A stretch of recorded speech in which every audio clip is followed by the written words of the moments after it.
thank you all for showing the interest in our GCP. And as I promised, it is not going to be a disappointing experience for any one of you. As I promised, I have taken the previous year question from oceanography. Be aware of the fact that oceanographic topics that have been covered in PYQs covers all the subheads. But if I take the trace of the question paper from 2016 onwards, interestingly, the bottom topography of Pacific is the only time the question on submarine relief has been asked. The question has been largely on the reference of contemporary things like coral bleaching, or it has been with marine resources. I have framed up the answer for marine oceanic resources. I have selected 3 PYQs and give you the frame. So if I take 2016 question, it is bring out the various ecological problems associated with exploitation of resources.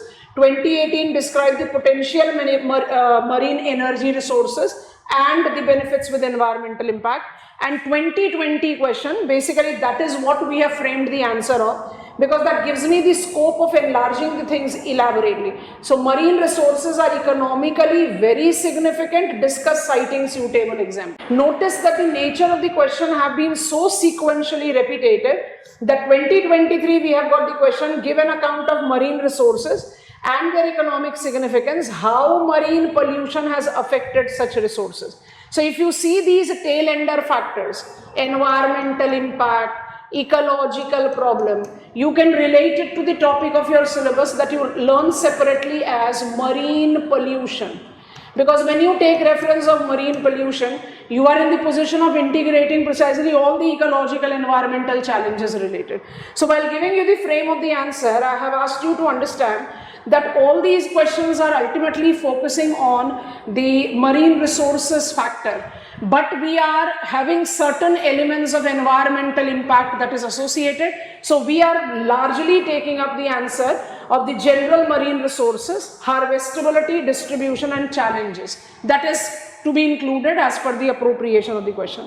So getting on to this 2020 and 23 question. Now let this frame come up in front of us. You have to take understanding of. Just listing the resources will not do. So the principal categories that you have to take into account is physical resources, energy resources, biological resources and non-extractive resources. Scope of answer writing was restricted. Non-extractive is largely missed by students, which apart from the sea lines of communication, which all of us know is related to the maritime route, is also correlated with aesthetics. That is all the recreational tasks that you have. Physical resources can include energy resources also, but it's good that we segregate them out.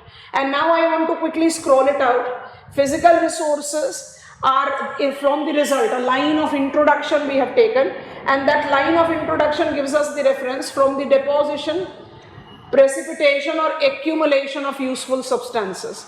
It do includes fresh water as a physical resource. सोच कर देखो, हम जब answer लिखना शुरू करते हैं तो ये सारी चीजें हमारे दिमाग में रहती नहीं है, क्योंकि जब हम फिजिकल रिसोर्सेज के बारे में सोचते हैं, our focus remains on mineral resources. Are we not practising desalination? Saudi Arabia, the biggest example there, to somewhere compensate the loss of fresh water. This is what you have to add. And then the list goes, methane hydrates. Now be cautious of what the things are going on. If I take reference of physical resource 1, methane hydrates, we have taken up the reference of its distribution. We have identified its reference of utility.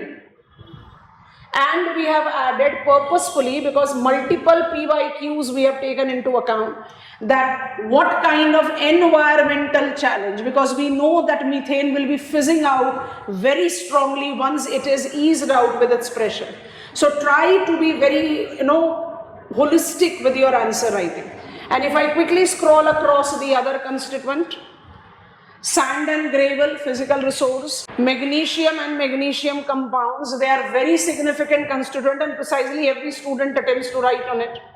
Salts. And mind it, when you write about salt, you need to take up the reference of not just the common salt but the variant.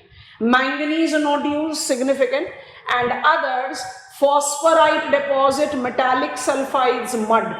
Physical resources includes all the multiple deposit mineral resources with proven commercial extraction and environmental challenge. Then our category B, energy resources, comes in. I have gone with the sequence of petroleum, natural gas, then tidal energy, wave energy harnessing. You can subdivide it into conventional and non-conventional. Don't miss out on the category for sure. And with every category you should take into reference offshore petroleum, waves and current, thermal gradient. You must take into consideration the environmental concern. 3 is biological resources, where fishes, crustaceans and mollusks are the most important thing. No need to mention major fishing ground here, that is not the scope of this answer.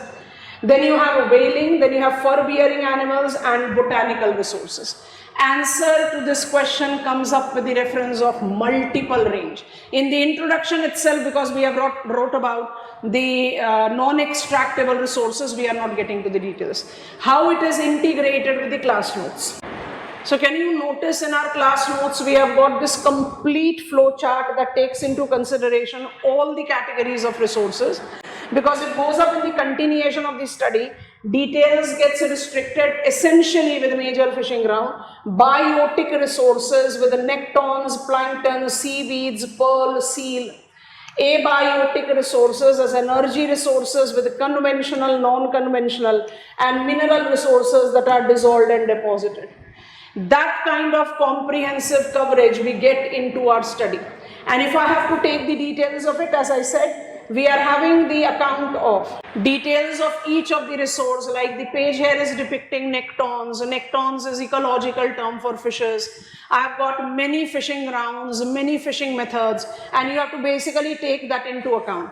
The question that was asked in previous year, why the commercial fishing grounds are more developed in temperate water and not in tropical water, we have begun our answer with that. You can see it, that locational characteristics of necton gives me restricted purview of tropical water because of environmental hazard, favorable agroclimatic conditions and many more factors.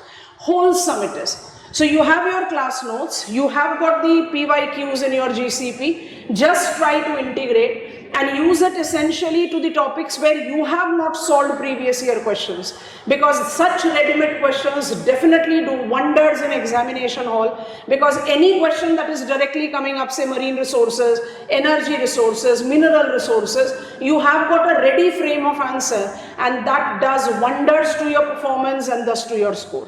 And if I, before close down, scroll the pages further, you can easily see it is temperate water with major fishing ground, fishing method, and the habitats that you have to take into account, all the commercial varieties of fishes that are being mentioned here. I think I have given you sufficient understanding that GCP is an excellent purview for our study. Those who have registered, I thank you, all of you, and those who are still willing to, please do register. You will never regret this decision. Bye-bye from my side.